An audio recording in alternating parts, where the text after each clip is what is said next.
smoky, spicy and creamy dum keema and creamy mash, the collab we needed. So let's make it. Starting with marinate the mince, crushed ginger, garlic and add it. After add the yogurt, salt, garam masala, crushed chilies, chili powder, black pepper, ghee and ground flour. Then you slice the onions and fry until golden brown.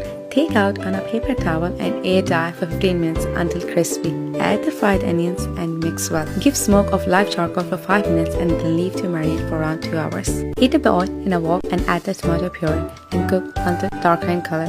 After add the mince and little bit butter. Cover and cook until mince is fully tender. Peel and chop the carrots and saute for few minutes. After add the peas and saute. Remove from the heat and set aside. To prepare the mash, take the potatoes and peel off. Rinse thoroughly and cut in cubes. Boil the potatoes until tender. Start mashing when still hot. I'm using stand mixer here. Throw in knobs of butter and keep mashing.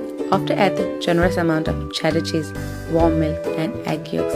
Keep mixing until smooth. In the last, add the Parmesan cheese, salt and pepper.